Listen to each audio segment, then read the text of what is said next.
Toujours un plaisir de se retrouver sur la piste centrale du cirque d'hiver Bouglione pour ce premier salon du voyage insolite. Prenez place, Grégory. Merci. Alors Grégory, vous allez nous parler de votre entreprise. Vous êtes le gérant. Oui, tout à fait. Et il paraît que vous allez nous faire rêver. C'est un peu le thème. C'est ce qu'on essaye de faire. Donc, on a un écodomaine qui est situé en Bourgogne, sur la Côte d'Or, sur le beau département de la Côte d'Or. Et donc, on propose aux gens de vivre un séjour rempli d'émotions au cœur de la nature. D'accord. Alors, parlez-nous de cet écodomaine qui s'appelle l'écodomaine de la rêverie. Oui. Situé en Côte d'Or, sur un petit village. Oui, un petit village de Viévy. Viévy. Oui. Qui est à combien de Dijon? On est à peu près à une cinquantaine de minutes de Dijon. On est à 25 minutes de Beaune. D'accord. La route des Grands Vins. Donc voilà, c'est un beau... un bel endroit. Oui, en plein cœur du bocage bourguignon. Alors racontez-nous un petit peu le paysage. Quand on arrive, c'est quoi? On découvre quoi? De la colline, de la montagne, de la vigne? Oui, alors une vigne non, parce qu'on est un peu en retrait. On est vraiment en cœur du bocage. Donc on a l'avantage. Campagne. C'est ça, on est en pleine campagne. Immersion dans la nature. C'est ça, tout à fait. Et vous avez ouvert quand? On a ouvert en juillet 2021. D'accord. Entre mai et juillet 2021, puisqu'on a 2 zones particulières sur le site. Oui. Donc ça a ouvert en 2 étapes. Donc voilà, on va ouvrir notre 3e année à partir du 31 mars. Alors, le titre principal de votre activité, c'est écodomaine de la rêverie. C'est quoi un écodomaine? Alors aujourd'hui, un écodomaine, c'est un lieu qui permet en fait aux personnes de venir séjourner pour une ou plusieurs nuits, en essayant de respecter au maximum les lieux, la nature, de préserver tout ce qui nous entoure et puis essayer de transmettre aussi un message.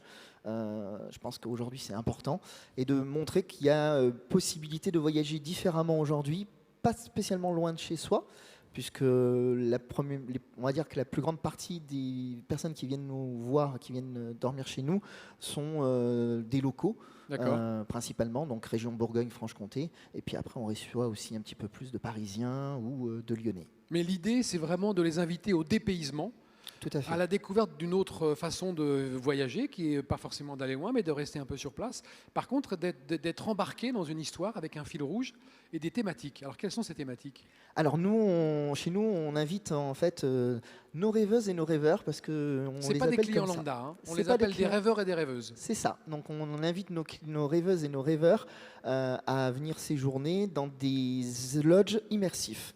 On a 5 univers, 5 rêves qui vont tourner autour de différentes thématiques. Donc on va avoir la première thématique qui va être un petit peu plus nord-américaine, où dessus on va avoir deux zones bien spécifiques. On va avoir le Wild West Lodge qui va être un petit peu l'Ouest américain, les premiers pionniers, avec une roulotte western, ce qu'on appelle un prairie schooner, qui est intégralement vide. Comme on voyait dans les westerns de notre jeunesse. Oui, mais alors elle est un peu particulière, elle a été revisitée, elle est toute en bois et elle a une vitre panoramique qui permet d'avoir une vue sur le bocage. D'accord, donc on peut dormir dedans? Tout à fait. Et on se réveille avec en immersion totale. C'est ça. Et puis on a le Wakanda Lodge qui est la terre des premiers Amérindiens, des Premières Nations. Là, on a 2 tipis. On peut accueillir donc soit en couple pour 2 personnes sur un tipi duo, ou un tipi familial jusqu'à 4 personnes. Pareil, on a tout recréé. On a donc les 2 tipis. On a le coin du feu, le feu de camp avec le totem, et puis tout le fort indien autour. Autour. Oui, voilà. Magnifique. Et ça, on peut voir toutes ces images-là sur votre site. C'est quoi l'adresse du site? Alors l'adresse du site, c'est www.ecodomaine-larêverie.com. Mais on a aussi nos réseaux sociaux, donc Facebook, Instagram, et puis dernièrement, on est rentré sur TikTok. D'accord, très bien. Et les autres thèmes? Alors, on a un deuxième thème qui regroupe 3 hébergements aujourd'hui. Donc, on va avoir Terra Incognita, qui va être la terre en fait des premiers explorateurs. Dessus, on va retrouver un hébergement qui est un hébergement unique en France. C'est une orangerie, donc une cabane de verre, qui est située sur une île, puisqu'en fait, notre domaine comporte 5500 m² d'eau. De plan d'eau. Voilà. L'intégralité du domaine fait combien? Un peu plus de 2 hectares. 2 hectares. Et là-dessus, il y a 5500 m². 5500 m² d'eau. Voilà. Donc un étang. Voilà, un étang. Avec une île au milieu. Une île au milieu. Donc on y va avec une barge qu'on tire à la corde pour s'isoler. Et donc on a au milieu de cette île un repère d'un ancien explorateur qui s'appelle Ernest, qui est justement le fil conducteur de notre histoire et qui emmène nos rêveurs et nos rêveuses dans ces aventures en fait. Et sur cette île, qu'est-ce qu'il y a comme logement? Alors c'est une orangerie, c'est une cabane toute vitrée avec un bain nordique privatif. D'accord, donc ça c'est vraiment le must. Oui. Et comment vous avez, vous l'avez construite l'île ou vous avez trouvé le domaine, le terrain, elle était déjà là? Non, quand on a visité, en fait, c'était donc en sortie de confinement, Oui. du premier confinement, et on est tombé sous le charme du site. Non, il n'y avait rien, on a tout recréé de Vous A avez à tout Z. créé. Ah oui. C'était un étang qui était déjà là, qui servait pour la pêche et pour la chasse. D'accord. Et donc, on a tout créé de A à Z sur le site. Bravo. On a essayé d'imaginer. Le principal défi aujourd'hui, c'était d'imaginer des structures qui déjà n'impactent pas l'environnement. Aujourd'hui, si on vient à démonter tout et à partir, la nature reprend ses droits. Il n'y a D'accord. pas de béton, il n'y a pas de canalisation, on n'a pas d'eau, pas d'électricité sur site. Tout est solaire. On a des petites bonbonnes d'eau pour la petite toilette. Après, sur la première partie du site, où c'est que vous arrivez, où c'est qu'on a ce que nous on appelle origine, puisque c'est l'origine du rêve, entre guillemets, c'est l'accueil. Nous, là, sur cet endroit-là, vous allez avoir des vraies salles de bain où vous allez pouvoir faire votre toilette, qui sont accessibles tout le temps. Mais sur les hébergements proprement dit, c'est de la toilette sèche. Il y a une petite bonbonne d'eau pour faire la petite toilette. On a une petite borne de recharge parce que les gens veulent bien pouvoir recharger leurs appareils nomades. Portable. C'est ça. Voilà, donc il y a du confort, puisqu'on est vraiment sur une prestation hôtelière avec lit fait à l'arrivée, avec linge de lit, linge de toilette, des spas privatifs sur quasiment la plupart de tous nos hébergements. Vous êtes raccord avec l'origine du projet d'avoir le moins possible d'impact sur l'environnement? Tout à fait. Et c'était vraiment l'initiative du projet à l'origine. Et puis de suite travailler avec le territoire, être ancré sur le territoire. Quand on a commencé à construire, on a travaillé uniquement avec des entrepreneurs locaux. Et puis on a commencé à aussi démarcher des producteurs locaux. Donc tous nos produits proviennent d'un circuit rayon court. voilà, très court, puisqu'on est dans moins de 30 km au niveau du rayon. On peut se restaurer sur place? Alors oui, on propose des paniers repas, des paniers apéritifs. Par contre, il faut bien sûr nous les commander à l'avance, puisqu'on a un traiteur qui nous produit tout situé à moins de 8 km. D'accord. Et on est livré tous les jours. D'accord. Alors là, il en reste encore des thématiques? On a une thématique, oui, qui est sur les pays nordiques. Les pays nordiques. Qui est Nerivik. Donc c'est une tente inuit qui propose en fait une immersion vraiment dans les pays nordiques, style inuit. Et puis on va avoir au mois de juillet une nouvelle cabane qui arrive, qui est la cabane de Contes de Fées, qui va être Fairy Lodge, qui pourra accueillir jusqu'à 4 personnes. D'accord. Voilà. Donc c'est. Est-ce que tous ces environnements se communiquent entre eux ou ils sont très isolés? Non. En fait, ils sont tout disséminés autour de l'étang. Ouais. Après, on peut passer d'un univers à l'autre. Après, les hébergements sont quand même assez isolés les uns des autres. Donc, ça nous permet d'avoir beaucoup d'intimité aussi. Toujours immergé en pleine nature. Ça, c'est vraiment le maître mot. Et puis, voilà. Et on propose à côté de ça d'autres thématiques. On va avoir un spa. Qui est Nordic Experience, qui est situé autour de 3 temps. On propose en fait le chaud, le froid et le repos. C'est un rituel scandinave. Donc on a un bain nordique extérieur, on va avoir un espace de tisanerie, on va avoir un sauna qui est chauffé au feu de bois. Et puis tout un espace qui va permettre aussi de pouvoir proposer des massages si besoin. Oui. Et à la tombée de la nuit, pareil, on a ouvert l'année dernière et on va prolonger l'expérience cette année. On a ouvert Naturalis Aurora, qui est une immersion, un parcours nocturne immersif. Donc on propose l'histoire d'Ernest, qui est racontée à travers 7 tableaux autour de l'étang. Et on propose à nos rêveuses et à nos rêveurs de pouvoir déambuler et se promener à la tombée de la nuit sur ce parcours onirique. C'est magnifique, c'est un beau projet, bravo. Ernest, c'est celui qui est dans l'orangerie. C'est l'explorateur de l'île voilà, et des lieux à l'époque qui est habité sur l'île en fait. Alors voilà. Qui sont vos rêveurs et vos rêveuses? Ce sont des trentenaires, des gens qui ont des enfants, qui viennent en couple? Oui, alors principalement oui, des gens qui viennent en couple. Beaucoup de couples. On a beaucoup de couples. Parce que c'est lié un petit peu à l'univers du romantisme, de la tendresse, du slow tourisme, de se reposer en immersion dans la nature, c'est ça. C'est ça, oui. C'est des valeurs d'amour presque. C'est ça, le but c'est ça. Quand on arrive chez nous, c'est vraiment d'être déconnecté, de pouvoir se ressourcer, de pouvoir prendre soin de soi, du temps, de se retrouver à 2 ou à plusieurs, parce que justement on a des familles ou des groupes d'amis qui viennent chez nous. On a donc à partir de cet été, on va avoir 3 hébergements, soit familiaux, soit tribus. Donc le tipi familial, pardon. On va avoir les tentes safari Yoruba et on aura la cabane féerique à partir de début juillet. D'accord. Est-ce que vous avez des animaux qu'on peut voir sur le site? Alors, des poules un jour peut-être? On a nos poules. Bah oui. Oui, non mais sur vous la avez des partie. poules. Oui. Ah bah ça, il en faut des poules. Sur la pour partie les œufs, lodge, pour l'ambiance. Oui, oui. Sur la partie Wild West Lodge, donc la Prairie Schooner, on a en fait reconstruit en fait tout un espace ranch en fait. Donc on a comme à l'ancien temps le petit évent, enfin celui qui tourne là, Oui, la girouette. la girouette. On va avoir nos poules.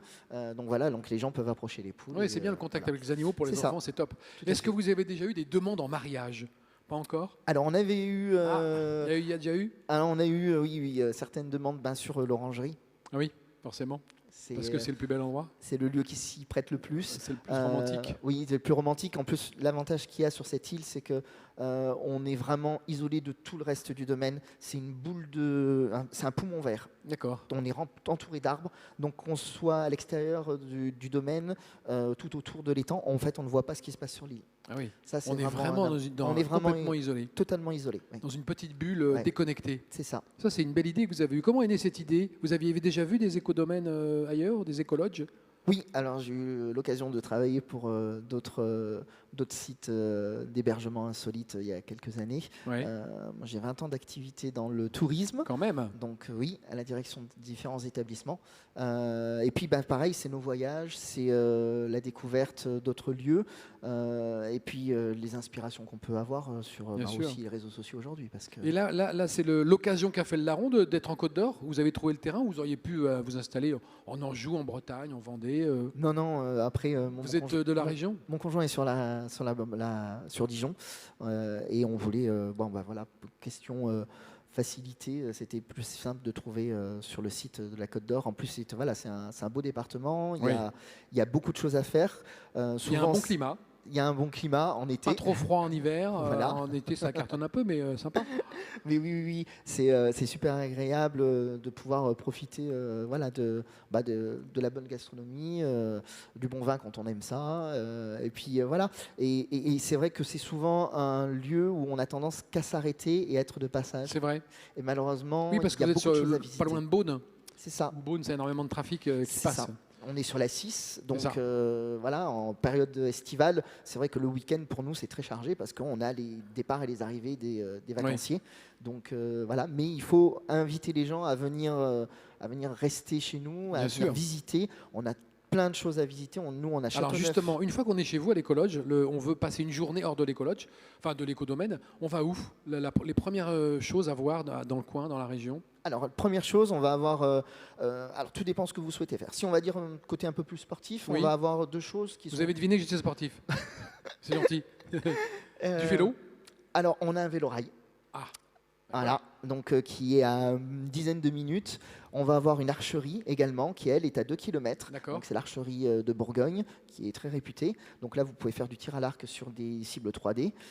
Et puis donc le vélo-rail du Morvan, qui est à moins de 10 minutes. Donc ça, c'est pour le côté un peu sportif. Ouais. Après, vous pouvez aller faire aussi du vélo. Voilà. En famille. C'est ça, tout à fait. Tranquillement. C'est tout à fait possible. On a une véloroute qui est pas très loin, donc qui est à 10 minutes à Épinac. Ensuite, sur le côté un peu plus culturel, vous allez avoir Châteauneuf. Ah oui. Voilà, qui est un des plus beaux villages de France, qui est sur un promontoire qui domine tout le pays de l'Auxois. Absolument. Cité de caractère. C'est vraiment très très joli à faire. Vous allez avoir Autun, on est à une vingtaine de minutes de Autun. Donc avec les anciennes vestiges romains. Il y a les vestiges romains, il y a une cathédrale qui est vraiment somptueuse, qui est vraiment à visiter. Oui. Voilà, il y a des activités l'été autour de cette histoire un peu gréco-romaine, enfin gauloise. Oui, gauloise. Gauloise-romaine. Gauloiso-romaine. Ouais. On n'est pas très loin finalement, si on parle là-dessus, on n'est pas très loin du Muséoparc Alésia. Ouais. Ah oui, donc on est à une quarantaine de minutes du Muséoparc. D'accord. Donc c'est tout à fait possible. On va avoir le parc de l'Aussois aussi, qui est un parc zoologique, qui est très familial aussi. Et puis après, quand on va descendre, on va voir toute la côte de Beaune, avec les grands vins, Pommard. Très bien. Voilà. Donc on peut imaginer que l'écodomaine de la Rêverie centralise, où on peut partir de là comme base de départ pour voyager dans la région. Et après, on peut partir aussi, on est vraiment au port du Morvan. Donc on peut partir sur le Morvan avec le lac des Sétons, par exemple. On a la nouvelle cité de la gastronomie et du vin à Dijon qui a ouvert il n'y a pas très longtemps, qui est vraiment un très très beau lieu, donc qui est à visiter aussi. C'est une région de culture, de gastronomie, de terroir. terroir, un vrai terroir. Et nous, on le défend tous les jours dans tous nos produits. Tous les produits que nous proposons sont disponibles dans notre boutique aussi. D'accord. Et vous avez une boutique ? Voilà, une petite boutique. Mais on essaye aussi de valoriser tout ce territoire et surtout tous nos producteurs locaux. C'est hyper important. Quelle est votre capacité d'accueil au maximum ? Alors, sur la partie camping, on a un mini camping de 6 places. Donc, c'est du vrai camping. Hein, donc, on amène sa tente ? On emmène sa tente, son caravane, son camping-car ou son van. Voilà. Là, on a 6 emplacements. Et puis après, sur tous les hébergements insolites, on va être avec 8 hébergements insolites, donc une capacité jusqu'à 22 personnes. D'accord. Est-ce que vous avez des envies de vous développer et de continuer l'expérience en inventant peut-être d'autres thématiques ? Alors, sur le site même, je pense que... On est à bloc ? On est à bloc. Le but, nous, aujourd'hui, c'est pas faire du tourisme de masse, c'est de vraiment garder ce côté privilégié, ce côté nature. Donc, on ne veut pas dénaturer quoi que ce soit. Donc, on sera au maximum de notre capacité. Là, on est bien. Là, on est bien. Après, pourquoi pas développer sur d'autres terrains ? C'est possible, il y a des possibilités. Mais vous pouvez servir d'exemple, en tout cas, de pièce maîtresse, quoi. C'est ce qu'on souhaite aujourd'hui. Montrer qu'il y a une autre possibilité. Il y a une franchise, peut-être. Pourquoi pas ? Oui. Pas mal, ça, à réfléchir. Oui. En tout cas, zéro impact. C'est ça. Une immersion totale en pleine nature. Une déconnexion totale. On est dans un écrin de verdure. Ça s'appelle la rêverie. Oui. On dit l'écodomaine de la rêverie ? Oui, écodomaine, la rêverie. Et c'est un écodomaine, alors attention. C'est ça. On est bien en écodomaine, on privilégie les circuits courts, on privilégie le rapport à l'eau aussi, on essaye de consommer le moins d'eau possible. Et en fait, c'est cette sensibilisation à nos rêveuses et à nos rêveurs qu'on fait quand ils arrivent. Gestion des déchets, pareil ? Pareil, aussi le tri sélectif et puis toute la gestion des déchets de A à Z. Tous nos contenants, par exemple, nous, tout ce qu'on a en contenant pour les produits locaux, pour les repas, pour les petits déjeuners, on a banni complètement le plastique. On est uniquement sur du réutilisable, sur du verre, voilà. Donc non seulement on vient en pleine immersion passer un moment formidable, mais en plus on est en accord avec sa conscience. C'est ça. On n'a pas fait mal à la planète. On n'a pas fait de mal à la planète et on fait vivre aussi un territoire. En plus, voilà. C'est surtout important. Oui, c'est ça. Vous faites vivre les producteurs locaux que vous invitez à rencontrer, qui viennent vous fournir en produits du terroir. Bravo pour cette initiative. Et vous, à titre personnel, vous savez que dans ces entrevues qu'on fait au Salon mondial du tourisme, on demande quel a été votre plus beau souvenir de voyage, à vous, à titre personnel, un jour. Est-ce que vous avez une idée comme ça, là vraiment c'est resté ancré dans ma mémoire ? Ah oui, c'est le Canada. Ah bah voilà, j'en étais sûr. Vu l'écodomaine, vous avez une influence canadienne. Québec ? Oui. Combien de temps vous êtes resté ? On y allait 2 fois, une première fois 3 semaines et une deuxième fois 15 jours. Et là, à chaque fois dans la nature aussi ? Oui, on a visité un petit peu, on a essayé de se sortir des sentiers battus et de ce qu'on pouvait voir. Le but, c'était de pouvoir voir d'autres choses. Oui, c'est ça. Est-ce que vous avez même imaginé, comme souvent les Français, y rester un jour ? Oui. Vous implanter ? Ah bah voilà. Et alors ? Finalement... je pense qu'il faut du courage, mais je pense que ça va être une expérience formidable. D'accord. Mais finalement, vous êtes bien en Côte d'Or ? Oui. Avec l'écodomaine de la rêverie. Tout à fait. Qui est quand même un endroit formidable, une très belle idée que vous avez défendue jusqu'au bout. Et on invite tous ceux qui nous regardent et qui nous écoutent à vous retrouver sur Internet. On rappelle le site ? www.ecodomaine-la-rêverie.com. On réserve pour un séjour de quoi ? 2, 3 jours, 4 jours ? 1, 2, 3 nuits. Après, nos tarifs sont dégressifs à partir de 2 nuits. D'accord. Et on peut même réserver une dizaine de jours. C'est possible. C'est possible. On a des gens qui sont venus l'année dernière 1 semaine sur l'orangerie. D'accord. On peut venir avec sa tante, avec son camping-car. Avec sa tante, son camping-car aussi. Ses enfants et sa femme. C'est ça. Ou son compagnon quand on est une femme ou un compagnon. Voilà, tout est possible. Voilà. Merci beaucoup en tout cas d'avoir participé à cette entrevue et de nous avoir donné envie d'aller découvrir l'écodomaine de la rêverie. Petit village de Viévy. Viévy, il faut que je m'en rappelle. Je dis Vivet, mais non, c'est Viévy. Viévy. On a 14 hameaux. Oui, d'accord. 14 hameaux. 14 hameaux. Vraiment typiquement bourguignon ? Ah oui, c'est vraiment typiquement bourguignon, typiquement local et terroir. D'accord. Et c'est à combien de Dijon, vous m'avez dit ? On est à moins d'1 heure de Dijon. Moins d'1 heure de Dijon. Oui, et la ville la plus proche, c'est Arnay-le-Duc ou Autun. Voilà. On est entre les deux. Beaucoup plus près, on est à 8 km. Et on est aux portes du Morvan. Porte du Morvan. Merci beaucoup d'avoir participé à cette entrevue. Et nous, on va continuer avec Lucia, que nous allons accueillir une fois de plus. Vous connaissez Lucia, non ? Un de nos personnages formidables, féminin, une espèce d'icône que vous allez découvrir, qui joue du violon. Oui, on l'a rencontrée hier. Ah, vous la connaissez déjà. Alors, je ne sais pas où est Lucia. Elle doit retrouver son public. Allez. Une foule en délire. Extraordinaire, Lucia. Regardez. Ah, voilà. Mais une nouvelle tenue. Alors, Lucia, vous allez nous interpréter quoi maintenant ? Merci, Grégory. Merci à vous. Bientôt. Je vous reprends votre micro. Et bon salon. Bon, nous allons aller en Israël.